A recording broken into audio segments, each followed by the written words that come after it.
कि सरकार ठीक है, ठीक है बहुत ज्यादा हस्तक्षेप सरकार करे ये भी ठीक नहीं है, बट हस्तक्षेप ना करने का सिद्धांत ऐसा तो नहीं है कि गवर्नमेंट और गवर्नमेंट की एजेंसियां जवाबदेही से बचने की रणनीति के रूप में अपना रही है। भैया आप देखो अपना, तो ये तो सबका संकट है, झेलो अब सबके सब। बाबा जी।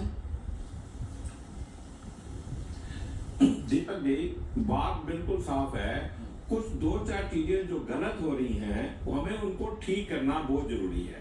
सबसे पहले सही वाला बोला कि डायनेमिक प्राइसिंग है वो फेल हो गई है, डायनेमिक पेन बन गई है। उस पर हम क्यों नहीं चर्चा करते, उसको दुरुस्त क्यों नहीं करते, और उसको इतने जो कराए हैं वो बियॉन्ड अफोर्डिंग है।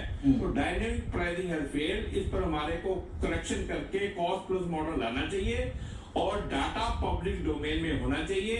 पब्लिक डोमेन में ना हो तो गवर्नमेंट के पास होना चाहिए। और जो हमने एक जीएसटी है अपना एटीएफ है, उसको जीएसटी में क्यों नहीं 1%, 2%, मैक्सिमम 5% टैक्स लेके उसको खत्म करें। और दूसरी बात, हवाई अड्डा जो है वो भी एक कमाई का जरिया बन गया है। हवाई अड्डा मॉल नहीं है, यात्री एटीएम नहीं है।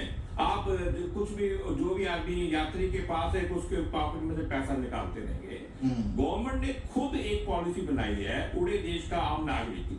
अगर सरकार सच में ये अपना वादा पूरा करना चाहती है तो किराया इंसाफ से तय होना चाहिए, ट्रांसपेरेंसी से तय होना चाहिए, मजबूरी से किराया तय नहीं होना चाहिए। ये पेन पॉइंट इतने दुखदाई हैं, पूरी एविएशन इंडस्ट्री को किल कर रहे हैं। और ये जो एविएशन जो है ये इंडिया का सर्कुलेटरी सिस्टम है, और इसके अगर प्राइस को कॉमन मैन की रीच में नहीं बनाएंगे। और ठीक बोला कि लोगों की क्षमता बढ़ गई है, तो क्षमता बढ़ने का मतलब ये नहीं है कि उनको हम लूट के जरिए एक्सट्रैक्ट करने। तो फेयर हाइपर मैं ये कहता हूँ, तो मैं मेरा मतलब ये भी नहीं है कि मैं कोई एयरलाइंस के अगेंस्ट हूँ।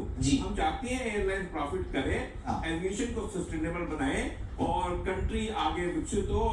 लेकिन ये कैसे होगा? इतने बड़े संकट में सरकार को दो मोर्चे पर काम करना है। पहले तो एविएशन को बाहर निकालना है। एसओएस एविएशन भेज रही है, 5000 करोड़ का आपने कुछ दिया, लेकिन वो ऊंट के मुंह में जीरा जैसा है, जो हमारी बातचीत हो रही थी। तो अब गवर्नमेंट और क्या कर सकती है? रुपी डिप्रिसिएशन का भी इसमें एंगल है, सर ने बहुत अच्छे से गिनाए सारे कारण। उसमें गवर्नमेंट को अपना पार्ट प्ले करना है, लेकिन गवर्नमेंट को साथ साथ में इस समय एटीएफ को ना दुधारू गाय की तरह इस्तेमाल कर देना भी छोड़ देना चाहिए। ये जो वैट प्लस एक्साइज का डबल मार झेल रही है एविएशन इंडस्ट्री, निकले इसी उम्मीद के साथ आप तीनों का शुक्रिया। बाबा जी थैंक यू सो मच, आपने वक्त निकाला। सॉरी सर समय कम है, आपके पास नहीं आ पा रहा हूँ। जितेंद्र बागर सर आपने समय निकाला, रजनीश सर बहुत बहुत शुक्रिया आपका। शो में इतना ही, इजाजत दीजिए।